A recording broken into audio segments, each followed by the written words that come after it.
Series RLC circuit का quality factor find out करने के बाद हमारा वीडियो वहाँ पर पॉज हो गया था। हम चाह रहे थे कि एक ही वन शॉट वीडियो में ये सारी चीज़ें आपको मिल जाएं, लेकिन अब ये हम सेकंड पार्ट में कवर करेंगे पैरेलल आरएलसी सर्किट। यानी कि हम पैरेलल आरएलसी सर्किट में डिफरेंट टर्म्स यहाँ पर फाइंड आउट करेंगे, उसका फेजर डायग्राम बनाएंगे। तो सबसे पहले हम शुरुआत कर लेते हैं अपने पैरेलल आरएलसी सर्किट की। तो अगर आप पैरेलल आरएलसी सर्किट की बात करेंगे तो यहाँ पर पैरेलल में आपका रजिस्टर, इंडक्टर और कैपेसिटर ये तीनों कनेक्ट रहेंगे एक एसी वोल्टेज के साथ, जैसा कि आप डायग्राम में यहाँ पर देख रहे हैं। यहाँ पर एक VAC वोल्टेज लगा हुआ है जिसमें से I करंट जा रही है। अब क्योंकि यहाँ पर पैरेलल में आपका सोर्स लगा हुआ है, सप्लाई सोर्स लगा हुआ है, तो वोल्टेज जो होगी वो हर एक एलिमेंट के अक्रॉस सेम हो जाएगा और जो करंट यहाँ पर फ्लो हो रहा है I, वो अब डिवाइड हो जाएगा IR, IL और IC में। तो आई होप आप लोगों को समझ में आ गया होगा। यहाँ पर जो रेफरेंस वैल्यू है वो क्या रहेगी, अब वोल्टेज हो जाएगी। तो चलिए सबसे पहले इस डायग्राम में जो जो टर्म्स हैं उसके बारे में हम यहाँ पर लिख लेते हैं। फ्रॉम फिगर से अगर आप देखें तो I इक्वल्स टू क्या होगा, I इक्वल्स टू होगा, क्योंकि टोटल करंट यहाँ पर I है, लेकिन हम बात करेंगे यहाँ पर जो करंट डिवाइड हो रही है, जैसे कि IR करंट डिवाइड हो रही है किसमें, रजिस्टर में। सप्लाई वोल्टेज कितना है V, तो V अपॉन R आप लोग इसको लिख लेंगे।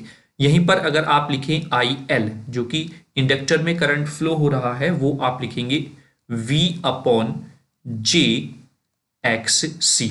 अब J को आपने अपॉन में क्यों लिखा है, यानी कि डिनोमिनेटर में क्यों लिखा है, क्योंकि यहां पर जो करंट होती है किसमें, इंडक्टर में, वो लैग करती है 90 degree from the supply voltage B। जो भी आपने सप्लाई वोल्टेज दी हुई है उसके कंपैरिजन में ये करंट जो फ्लो होती है इंडक्टर में या इंडक्टेंस में, तो वो आपकी लैग करती है 90 डिग्री के साथ। ठीक है, इसलिए हमने J को यहां पर डिनोमिनेटर में लिया हुआ है। आगे अगर मैं बात करूं तो यहां पर IC इज इक्वल टू मैं लिख सकता हूं यहां पर क्या, J V अपॉन XC। अच्छा सॉरी, यहां पर XC लिखा हुआ है, XL होगा यहां पर ये।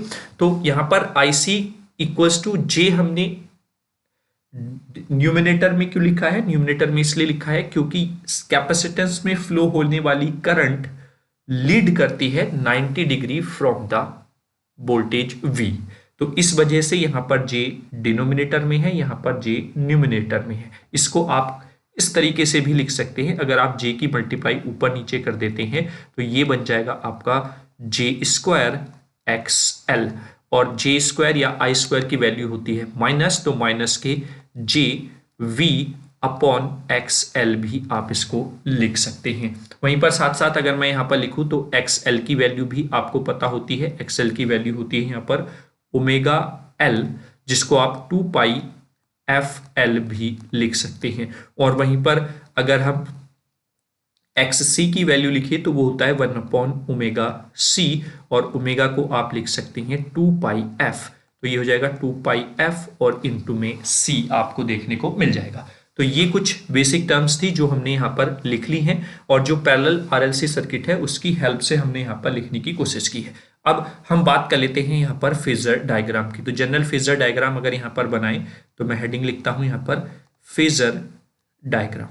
ठीक है, तो फेजर डायग्राम बनाते समय सबसे पहले हम उस आइडेंटिटी को ड्रॉ करते हैं जो आपकी क्या होती है, रेफरेंस क्वांटिटी होती है। और रेफरेंस क्वांटिटी यहाँ पर क्या है, V है, क्योंकि आपका करंट जो है वो सर्किट में डिवाइड हो रहा है। तो सबसे पहले हम रेफरेंस क्वांटिटी को ड्रॉ कर लेते हैं X एक्सिस पर। तो जैसे ही आपने यहाँ पर X एक्सिस पर ड्रॉ किया किसको, V को, जो कि आपका रेफरेंस क्वांटिटी है। तो सबसे पहले हम रजिस्टर के लिए बात करते हैं। तो रजिस्टर में जो करंट फ्लो होगा उसका जो फेज होता है वो सेम होता है सप्लाई वोल्टेज के साथ। तो दैट मीन्स IR भी आपका इसी डायरेक्शन में हो जाएगा, और एम्पलीट्यूड दोनों का चेंज हो सकता है। इस वजह से यहाँ पर एम्पलीट्यूड के लिए आपने अलग साइन यहाँ पर इंडिकेट किया है। ठीक है, चलिए अब बात कर लेते हैं इंडक्टर में फ्लो होने वाली करंट IL, क्योंकि ये क्या करते हुए चलती है, आपकी लैग करते हुए चलती है किसके साथ, अप्लाइड वोल्टेज के साथ। इसीलिए मैंने यहाँ पर J जो है वो डिनोमिनेटर में भी लिया हुआ है, और तब भी मैंने आपको यही बताया है। तो इस सिचुएशन में आपका जो करंट होगा वो आई एल ड्रॉ हो जाएगा लैगिंग ऑफ 90 डिग्री के साथ। ये आपका हो गया 90 डिग्री, ठीक है, ये लैग कर रहा है with respect to the voltage V। वहीं पर जैसे ही हम आगे बात करते हैं कंडक्टर करंट यानी कि आईसी की, तो ये क्योंकि लीड करता है आपका सप्लाई वोल्टेज के साथ, तो ये आप ऊपर की साइड बनाएंगे, दैट मीन्स ये हो जाएगा आई सी, और ये आपका क्या कर रहा है, लीड करता हुआ दिख रहा है 90 डिग्री के साथ। तो ये इसका फेजर रिप्रेजेंटेशन हो जाती है। अब जब आप आगे एडमिटेंस की वैल्यू यहां पर फाइंड आउट करेंगे, कंडक्टेंस, ससेप्टेंस, ये सारी चीजें वैल्यूज जब आप फाइंड आउट करेंगे, इनमें रिलेशन फाइंड आउट करेंगे, तो उसके लिए आपको कंडीशन मानना होगा, जैसा कि हमने सीरीज आरएलसी सर्किट में कंडीशन लिया था। तो सबसे पहले हम यहाँ पर केस 1 ले लेते हैं, और केस 1 की हेल्प से ही हम फाइंड आउट करके आपको यहाँ पर चीजें दिखाएंगे। तो केस 1 हम यहाँ पर क्या ले लेते हैं, केस 1 हम यहाँ ले लेते हैं कि जो आईसी है वो ग्रेटर देन है आपका आई एल से, ठीक है, that means IC is greater than I L. इसी को लेकर हम आगे चीजें निकालने वाले हैं।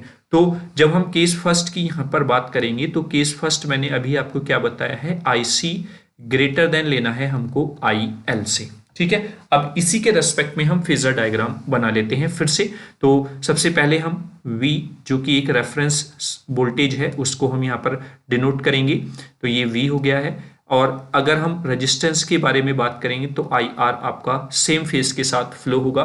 देन क्योंकि आपका जो कंडक्शन करंट है वो लीड करता हुआ चलता है, तो कंडक्शन करंट आपका बन जाएगा, यानी कि कंडक्शन करंट ऊपर की तरफ यहाँ पर आपका रहने वाला है।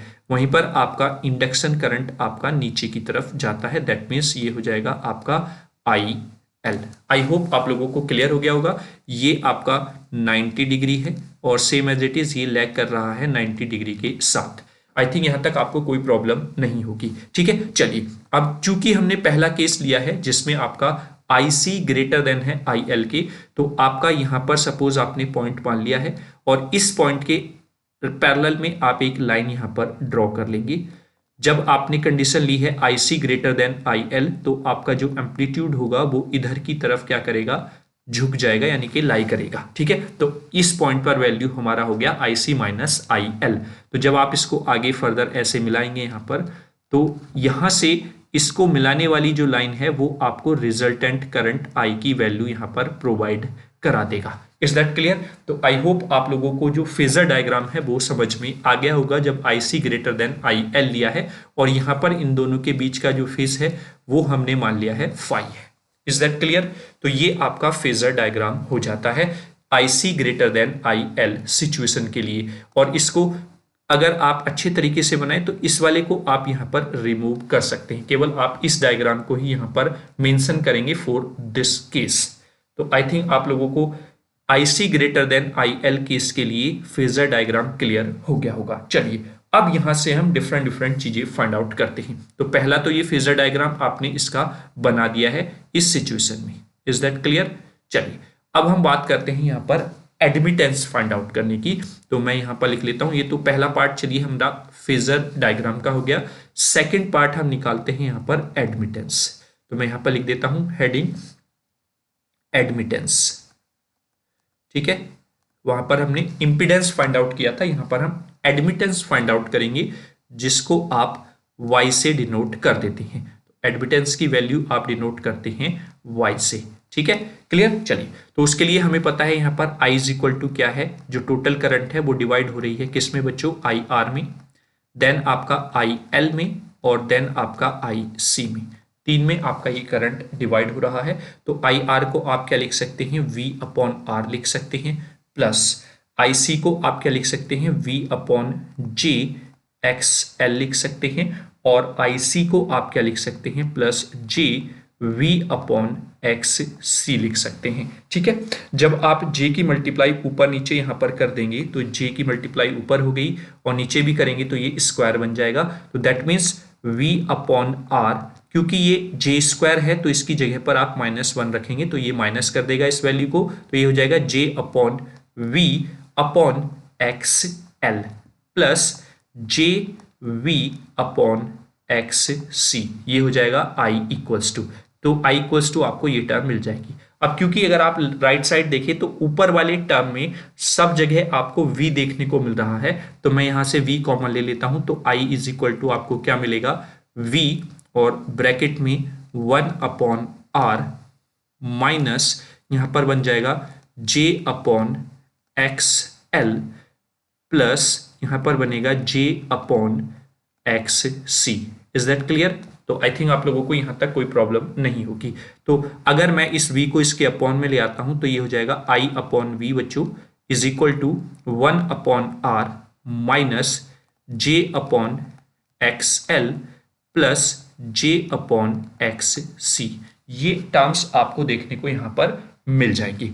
अब जब आप i/v की बात करते हैं तो ये हो जाता है आपका एडमिटेंस, जिसको आप y से डिनोट कर देते हैं। वहीं पर 1/r जो होता है उसको बोलते हैं आप कंडक्टेंस, और इसको आप कैपिटल G से डिनोट करते हैं। अब यहां पर माइनस 1/xl जो है उसको आप डिनोट करते हैं, या उसको आप कहते हैं ससेप्टेंस। तो दैट मीन्स v मतलब xl है यानी कि इंडक्टेंस के लिए है, तो आप इसको लिखेंगे JVL, ठीक है। और 1/xc को आप ससेप्टेंस बोलेंगे, किसके लिए? कैपेसिटेंस के लिए या कैपेसिटर के लिए, तो वो हो जाएगा JBC, ठीक है। अब इन दोनों में से J आप कॉमन ले लेंगे, तो यहां पर ये y इज इक्वल टू क्या मिलेगा आपको? y इक्वल्स टू मिल जाएगा G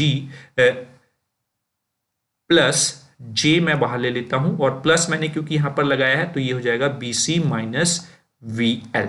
तो ये आपकी वैल्यू हो जाती है एडमिटेंस की। अब क्योंकि यहां पर J की टर्म में है तो इसलिए यहां पर हमें इसका क्या लेना होगा? मैग्नीट्यूड फाइंड आउट करना होगा। तो जब आप इसका मैग्नीट्यूड फाइंड आउट करेंगे तो ये मैग्नीट्यूड आपको मिलेगा एडमिटेंस की वैल्यू, मतलब y इक्वल्स टू क्या हो जाएगा? Square root of G square plus BC minus VL का होल स्क्वायर। तो ये आपका एडमिटेंस की वैल्यू हो जाती है। आई होप आप लोगों को ये क्लियर हो गया होगा, ठीक है। तो ये आपका एडमिटेंस की वैल्यू हो गई है। अब इसके बाद हमें फाइंड आउट करना होता है पावर फैक्टर। तो अब हम यहां पर पावर फैक्टर फाइंड आउट करेंगे। तो थर्ड टर्म आपकी हो जाएगी यहां पर पावर फैक्टर, ठीक है। जब आप पावर फैक्टर की यहां पर बात करते हैं तो पावर फैक्टर क्या होता है? आपका cos phi होता है। और cos phi फाइंड आउट करने के लिए इस फेजर डायग्राम में हम देखेंगे cos phi इक्वल्स टू क्या होता है? आपका बेस अपॉन हाइपोटेनियस। तो बेस यहां पर क्या है बच्चों? बेस है आपका IR, तो आप यहां पर लिखेंगे IR अपॉन हाइपोटेनियस क्या है? आपका I है, तो आप लिख देंगे यहां पर I, ठीक है। और IR को आप लिख सकते हैं V/R, और जबकि ये जो I है इसको आप क्या लिखेंगे? V इंटू एडमिटेंस Y, ठीक। तो यहां पर V से तो V कैंसिल आउट हो जाएगा बच्चों, और 1/R क्या होता है? 1/R होता है आपका कंडक्टेंस। तो यहां से cos phi की वैल्यू आपको क्या मिलेगी? कंडक्टेंस यानी G/Y एडमिटेंस, ठीक है। तो ये आपके पास cos phi की वैल्यू आ जाती है, यानी कि पावर फैक्टर की वैल्यू आ जाती है। Is that clear? वहीं पर अगर हम रिएक्टिव पावर निकालेंगे तो वहां पर आपको sin phi की भी जरूरत होगी। तो sin phi अगर मैं यहां पर निकालता हूं तो sin phi आपका क्या होता है? sin phi होता है परपेंडिकुलर अपॉन हाइपोटेनियस। तो परपेंडिकुलर यहां पर क्या है? IC minus IL upon I, ठीक है। तो आप वैल्यूज पुट करेंगे। IC की जगह पर आप क्या वैल्यू रखेंगे? IC की जगह पर रखेंगे आप V/XC minus V/XL divided by यहां पर हो जाएगा V इंटू एडमिटेंस यानी कि Y। तो ऊपर से आप जब V कॉमन लेंगे तो ये V से कैंसिल आउट हो जाएगा, और 1/XC को आप यहां पर क्या लिख देंगे? 1/XC को आप लिखते हैं यहां पर क्या? ससेप्टेंस किसमें? कंडक्टर में, यानी कि ससेप्टेंस की वैल्यू यहां पर कंडक्टेंस में आपकी VC हो जाएगी, ये आपका इंडक्टेंस में हो जाएगी VL अपॉन ये हो जाएगा एडमिटेंस Y, ठीक है। तो ये आपके पास sin phi की वैल्यू आ जाती है। मैं यहां पर लिख देता हूं ब्रैकेट के अंदर sin phi is equal to VC minus VL upon admittance Y। ठीक है, तो आई थिंक आप लोगों को साइन फाई और कॉस फाई दोनों वैल्यूज क्लियर हो गई होंगी।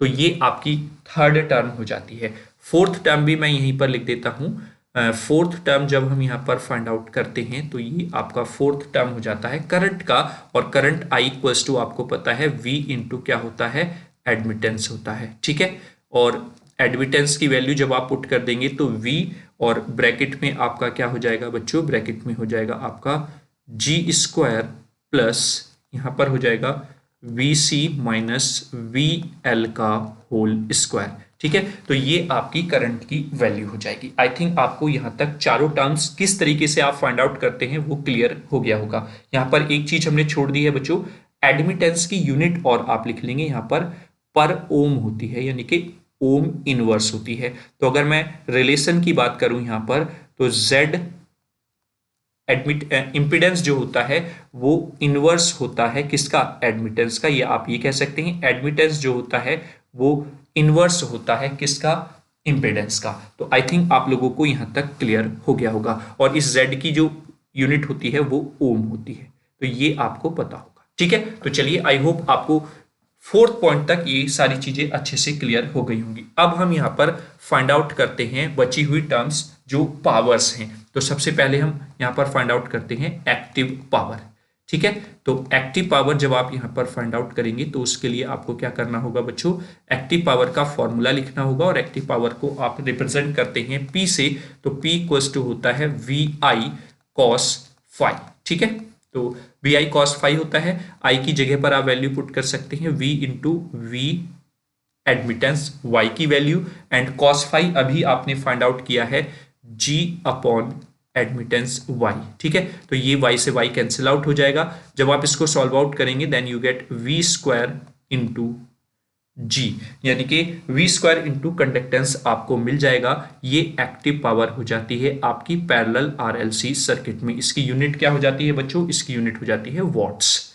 ठीक, तो अगर आपको पैरेलल RLC सर्किट दिया हुआ है और उसमें एक्टिव पावर पूछता है तो P equals to V square into conductance की वैल्यू आपको फाइंड आउट करके वहां पर पुट कर देना है, तो एक्टिव पावर आपको मिल जाएगी। चलिए अब इसके बाद हम फाइंड आउट करते हैं रिएक्टिव पावर। सेकंड पॉइंट है आपका रिएक्टिव पावर। तो रिएक्टिव पावर जब आप फाइंड आउट करेंगे तो सबसे पहले आप उसका फॉर्मूला लिखेंगे। रिएक्टिव पावर का फॉर्मूला क्या होता है, उसको आप इंडिकेट करते हैं Q से। तो Q इक्वल्स टू VI आपका हो जाता है साइन फाई। ठीक है, और इसकी यूनिट आपको पता ही है क्या होती है, वोल्ट एम्पियर रिएक्टिव। ठीक है, तो यहां पर आप वैल्यू पुट करेंगे Q इक्वल्स टू VI की जगह पर V इंटू ससेप्टिबिलिटी एडमिटेंस आप पुट करेंगे Y, और साइन फाई की वैल्यू अभी आपने फाइंड आउट किया है BC माइनस VL अपॉन यहां पर होता है आपका एडमिटेंस Y। तो Y से Y आपका कैंसिल आउट यहां पर, तो Q की वैल्यू आपको यहां पर क्या मिलने वाला है, Q की वैल्यू मिलेगी V स्क्वायर ब्रैकेट में BC minus BL। I hope आप लोगों को ये भी क्लियर हुआ होगा, और यूनिट आपकी वोल्ट एम्पियर रिएक्टिव यहां पर हो जाती है। ये आपका रिएक्टिव पावर की वैल्यू हो गई है। चलिए अब हम बात कर लेते हैं थर्ड टाइप ऑफ पावर, जिसको आप बोल देते हैं यहां पर क्या, थर्ड पावर कौन सी है, अपरेंट पावर। तो ये हो जाएगा आपका अपरेंट पावर। तो जब आप अपरेंट पावर की बात करते हैं तो अपरेंट पावर का फॉर्मूला क्या होता है, तो सबसे पहले अपरेंट पावर को आप S से डिनोट करते हैं, S equals to V into I आपका रहता है। ठीक है, तो सिंपल यहां पर आप वैल्यू पुट करेंगे S equals to V into V admittance. तो यहां पर S इक्वल्स टू हो जाएगा V स्क्वायर इंटू एडमिटेंस। तो ये आपके पास अपरेंट पावर की वैल्यू हो जाती है, और इसकी यूनिट होती है वोल्ट एम्पियर। ठीक है, चाहे आप यहां पर लिख लीजिए या यहां पर आप लिख लीजिए, वोल्ट एम्पियर इसका यूनिट हो जाता है। तो आई थिंक आप लोगों को active power, reactive power, apparent power तीनों चीजें क्लियर हो गई होंगी in the form of RLC circuit. जब हम RLC पैरेलल सर्किट की बात करते हैं तो ये आपका पैरेलल RLC सर्किट हो जाता है। इसी तरीके से आपसे वहां पर डेरिवेशन पूछेगा, इसी तरीके से आपसे क्वेश्चन वहां पर पूछा जाएगा, और यही सारी चीजें फाइंड आउट कराई जाएंगी। तो अगर आपको ये वीडियो अच्छा लगा है तो ये लाइक वाला बटन आप प्रेस कीजिए। पहली बार चैनल पर विजिट किए थे तो चैनल को सब्सक्राइब कर लीजिए, बेल आइकन को भी प्रेस कर लीजिए ताकि आने वाली सारी वीडियोस के नोटिफिकेशंस आपको मिलते रहें। और वीडियो को ज़्यादा से ज़्यादा शेयर भी कीजिए अपने फ्रेंड्स के साथ, अपने क्लासमेट के साथ, ताकि सभी बच्चों तक वीडियो पहुंच सके। और अगर ये डेरिवेशन आपसे पूछा जाता है तो आपके जो क्लासमेट हैं उनको कहीं पर भी कोई प्रॉब्लम नहीं होनी चाहिए। और इससे रिलेटेड न्यूमेरिकल्स का one shot video second unit का ऑलरेडी चैनल पर अवेलेबल है, तो आप वहां पर जाकर वहां से इस यूनिट के न्यूमेरिकल को स्ट्रॉन्ग कर सकते हैं, क्योंकि वो सारे न्यूमेरिकल हमने PYQ में जो क्वेश्चंस पूछे गए हैं उन्हीं को टारगेट करके, उन्हीं को सॉल्व करके बताया है। तो आई थिंक आप लोगों ने इस सेशन को एंजॉय किया होगा। सीरीज RLC सर्किट या बेसिक साइनसोइडल रिप्रेजेंटेशन के लिए आपको इसके पहले पार्ट को देखना होगा। पार्ट A आप देखें या पार्ट फर्स्ट जरूर आप देखकर आए, तो गारंटी के साथ कहता हूं सेकेंड यूनिट से जो लॉन्ग क्वेश्चन आपका पूछा जाता है वो यहां से आपका बन जाएगा 7 नंबर का। तो आई थिंक आप लोगों ने सेशन को एंजॉय किया होगा। तो टेलीग्राम चैनल भी आप ज्वाइन कर लीजिए। टेलीग्राम चैनल पर आपको यहाँ पर जो ये वीडियो लेक्चर बताया गया है इसके PDF नोट्स वहां पर देखने को मिल जाएंगे। तो चलिए, आई होप आप लोगों ने सेकंड यूनिट को भी एंजॉय किया होगा। और जो बची हुई यूनिट्स हैं वो हमारे YouTube चैनल पर इलेक्ट्रिकल की ऑलरेडी अवेलेबल हैं, यूनिट नंबर 5 को छोड़कर। ठीक है, first, second, third, fourth, derivation, theory, numerical, हर एक पॉइंट ऑफ व्यू से वहां पर सारी चीजें आपको देखने को मिल जाएंगी। तो चलिए मिलेंगे अब नेक्स्ट वीडियो में, तब तक के लिए जय हिंद, जय भारत। और मुझे आशा भी है और उम्मीद भी है कि आप लोगों का जो एग्जाम है वो बहुत बेहतर जाएगा। बच्चों की भारी डिमांड आ रही थी कि सर सेकंड यूनिट हमें हार्ड लग रही है, तो आप इजी वे में उसको भी यहाँ पर कंप्लीट करा दीजिए। तो ये आपका सेकंड यूनिट भी कंप्लीट हो जाता है। जो 3 फेस वाला पार्ट है, 3 फेस AC है, उसको मैंने यहाँ पर छोड़ दिया है, उसको मैंने नहीं कराया अभी तक। आप सेकेंड यूनिट का इतना ही पोर्शन कर लीजिए, यहीं से आपको 7-7 नंबर के 2 क्वेश्चन न्यूमेरिकल और इस डेरिवेशन पार्ट में से ही देखने को मिल जाएंगे। आप बिल्कुल भी परेशान ना हो। तो चलिए, थैंक यू सो मच। जय हिंद, जय भारत।